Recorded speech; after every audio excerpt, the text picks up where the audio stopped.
चलिए क्लास शुरू करते हैं इस चैप्टर का नेक्स्ट टॉपिक ईथर्स।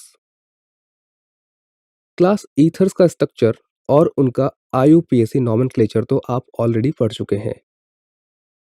तो आइए देखते हैं कि यहाँ पर हमारे लर्निंग ऑब्जेक्टिव्स क्या क्या होंगे। हम यहाँ पढ़ेंगे कि प्रिपरेशन ऑफ ईथर कैसे किया जाता है और ईथर्स की physical properties and chemical properties को भी हम इस टॉपिक में कवर करेंगे। तो चलिए क्लास शुरू करते हैं इस टॉपिक का CV1 preparation of ether. Class अगर हम ईथर को प्रिपेयर करने की बात करें तो उसका एक बहुत ही इम्पॉर्टेंट मेथड है बाय डिहाइड्रेशन ऑफ अल्कोहल और दूसरा इम्पॉर्टेंट मेथड है विलियमसन ईथर सिंथेसिस। चलिए देखते हैं कि अल्कोहल्स के डिहाइड्रेशन से ईथर कैसे बन सकता है। सबसे पहले आप ये जान लीजिए कि अगर हमें अल्कोहल्स का डिहाइड्रेशन करना है तो उसके लिए कुछ प्रोटिक एसिड्स चाहिए होते हैं, जैसे कि H2SO4 या H3PO4। अगर हम 443 केल्विन पर अल्कोहल का डिहाइड्रेशन करते हैं तो उससे हमें एल्कीन मिलता है। ऑन दी अदर हैंड अगर हमें ईथर चाहिए तो ये ज़रूरी है कि जो टेम्परेचर है वो 413 केल्विन होना चाहिए। फॉर एग्जांपल हमने यहाँ पे एक अल्कोहल लिया है जो कि इथेनॉल है। अब क्लास इथेनॉल को हम दो अलग अलग टेम्परेचर्स पर हीट करेंगे in the presence of protic acid. तो क्लास एक तो हमने H2SO4 के प्रेजेंस में 443 केल्विन पर हीट किया और दूसरी कंडीशन में हमने H2SO4 के प्रेजेंस में ही 413 केल्विन पर हीट किया। तो क्लास जब हमने 443 केल्विन पर हीट किया उस केस में हमें मिला इथीन, जैसा कि हमने आपको ऑलरेडी बताया था। और जब हमने 413 केल्विन पर हीट किया तब हमें एथॉक्सी इथेन मिला, यानी कि एक ईथर मिला। चलिए क्लास देखते हैं कि जब कोई अल्कोहल डिहाइड्रेशन के बाद ईथर देता है तो उसका मैकेनिज्म क्या है या वहाँ पर कौन कौन से स्टेप्स इन्वॉल्व होते हैं। सबसे पहले आप ये जान लीजिए कि formation of ether via dehydration of alcohol एक न्यूक्लियोफिलिक बाइमॉलिक्यूलर रिएक्शन होती है, यानी कि SN2 टाइप रिएक्शन होती है। आइए देखते हैं कि स्टेप 1 में क्या होता है। क्लास ये है हमारा एक अल्कोहल जो कि इथेनॉल है और ये है वो प्रोटॉन जो कि एसिड से मिला है।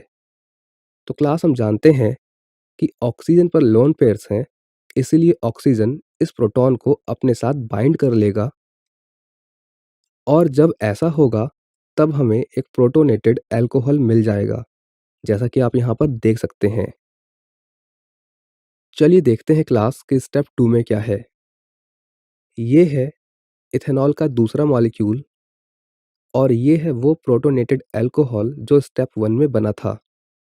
अब क्योंकि प्रोटोनेटेड अल्कोहल में ऑक्सीजन पर पॉजिटिव चार्ज है, इसीलिए ये एक अनस्टेबल सिस्टम है और इसीलिए इस सिस्टम को स्टेबलाइज करने के लिए कार्बन और ऑक्सीजन के बीच का जो बॉन्ड है वो ब्रेक होता है और फ्री इलेक्ट्रॉन्स ऑक्सीजन के पॉजिटिव चार्ज को न्यूट्रलाइज करने के लिए ऑक्सीजन की तरफ मूव करते हैं, जिससे वाटर मॉलिक्यूल निकल जाता है। कार्बन की वैलेंसी कम हो गई है, इसीलिए साइमल्टेनियसली जो आपके अल्कोहल का लोन पेयर है वो कुछ इस प्रकार से इस कार्बन पर अटैक कर देगा। तो क्लास फाइनली क्या होगा कि यहाँ से वाटर निकल जाएगा और ऑक्सीजन और CH2 के कार्बन के बीच में बॉन्ड फॉर्मेशन हो जाएगी, जैसा कि आप यहाँ पर देख सकते हैं। आइए देखते हैं कि स्टेप 3 में क्या होगा। तो क्लास ये है वो अनस्टेबल सिस्टम जो हमें स्टेप 2 में मिला था। अब ये अनस्टेबल इसलिए है क्योंकि ऑक्सीजन पर पॉजिटिव चार्ज है और इस सिस्टम को स्टेबलाइज करने के लिए ऑक्सीजन और हाइड्रोजन के बीच का बॉन्ड ब्रेक होगा, जिससे इलेक्ट्रॉन क्लाउड ऑक्सीजन की तरफ शिफ्ट होगा। तो इस प्रोसेस में हमें मिलेगा इथॉक्सी इथेन और प्रोटॉन यहाँ से निकल जाएगा। तो क्लास इस तरह से इथेनॉल कन्वर्ट हो जाता है इथॉक्सी इथेन यानी कि एक ईथर में। तो क्लास ये तो आप समझ चुके हैं कि इथेनॉल जो कि एक 1 डिग्री एल्कोहल है, जब इसका डिहाइड्रेशन हुआ तो हमें ether as a major product मिल गया लो टेम्परेचर पर, यानी कि 413 केल्विन पर। और क्लास इस मेथड के बारे में एक इम्पॉर्टेंट बात ये है कि this method is suitable for the preparation of ethers having primary alkyl groups only. तो क्लास इसका एक मतलब ये भी है कि एल्कोहल को ईथर में कन्वर्ट करते टाइम कुछ रिस्ट्रिक्टेड कंडीशंस होती हैं। आइए क्लास देखते हैं कि वो कंडीशंस क्या हैं। Class the very first condition is the alkyl group of alcohol should be unhindered, यानी कि जिस एल्कोहल से हम ईथर बनाना चाहते हैं उसका एल्काइल ग्रुप अनहिंडर्ड होना चाहिए, यानी कि एल्काइल ग्रुप बहुत ज़्यादा सब्स्टिट्यूटेड नहीं होना चाहिए या बहुत बल्कि नहीं होना चाहिए।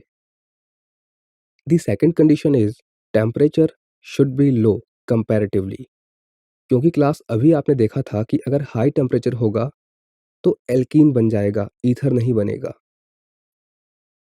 अगर हम 2 डिग्री और 3 डिग्री एल्कोहल लें और उनका डिहाइड्रेशन करें तो ये देखा गया है कि एल्कीन हमारा मेजर प्रोडक्ट बनता है ईथर की जगह, क्योंकि हम जानते हैं कि 2 डिग्री और 3 डिग्री एल्कोहल में जो हमारा एल्काइल ग्रुप है वो हिंडर्ड होता है, यानी कि बल्कि होता है या बहुत ज़्यादा सब्स्टिट्यूटेड होता है।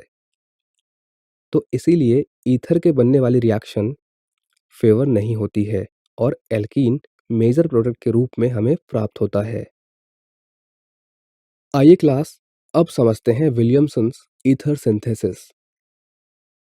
विलियमसन ईथर सिंथेसिस में हम यूज़ करते हैं एल्काइल हैलाइड, और जब ये एल्काइल हैलाइड रिएक्शन करता है किसी सोडियम एल्कोक्साइड से, तब इस रिएक्शन से हमें ईथर प्राप्त होता है।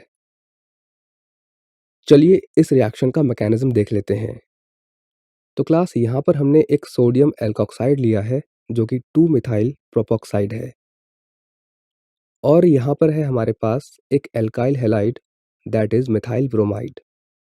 अब क्लास क्योंकि मिथाइल और ब्रोमीन इन दोनों की इलेक्ट्रोनेगेटिविटी में डिफरेंस है, क्योंकि ब्रोमीन इज मोर इलेक्ट्रोनेगेटिव, तो इसलिए Br पर डेल नेगेटिव है जबकि CH3 के कार्बन पर डेल पॉजिटिव है, और इसी स्मॉल पॉजिटिव चार्ज की वजह से ऑक्सीजन अपने लोन पेयर से इस मिथाइल को खींचेगा।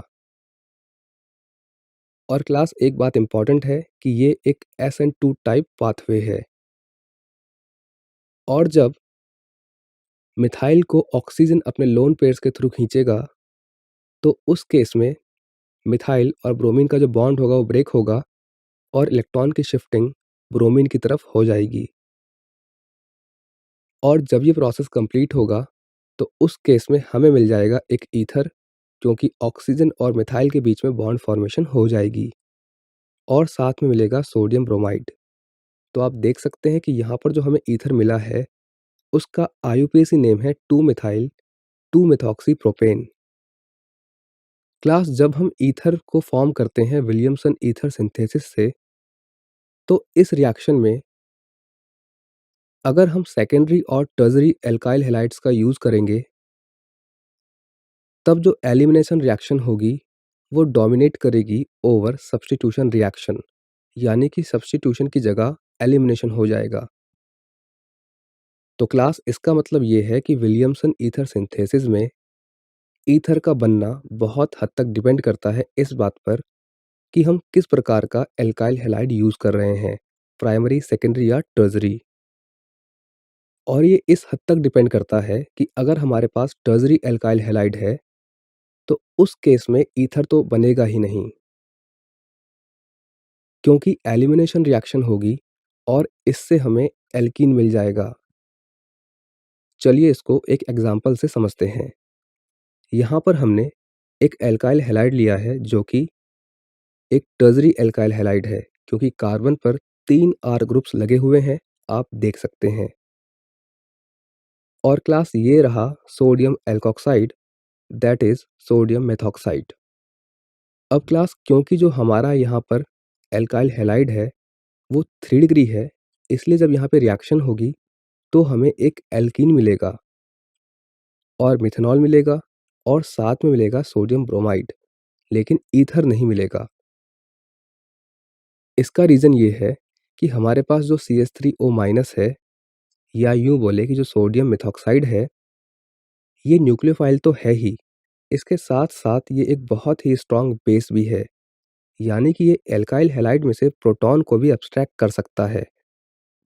और अगर एल्काइल हैलाइड बहुत ज़्यादा हिंडर्ड होगा, तो प्रोटॉन का एब्स्ट्रैक्शन ईज़ी होगा और इसीलिए इस केस में हमें जो मेजर प्रोडक्ट मिला है, वो एक एल्कीन है, ना कि ईथर। अगर हम विलियमसन ईथर सिंथेसिस की बात करें, तो ये मेथड इसीलिए भी एक इम्पॉर्टेंट मेथड बन जाता है, क्योंकि इस मेथड के द्वारा हम फिनॉल्स को भी ईथर्स में कन्वर्ट कर सकते हैं। जैसे कि ये हमारा फिनॉल है और ये रहा बेस सोडियम हाइड्रॉक्साइड। तो इससे हमें प्राप्त होगा सोडियम फिनॉक्साइड और जब ये सोडियम फिनॉक्साइड रिएक्ट करेगा किसी एल्काइल हैलाइड से, तो ऑक्सीजन का लोन पेयर अटैक करेगा जिससे आर ग्रुप ऑक्सीजन के साथ चला जाएगा और इस तरह से हमें मिलेगा एक ईथर जिसके साथ बाई प्रोडक्ट होगा एक सोडियम हैलाइड।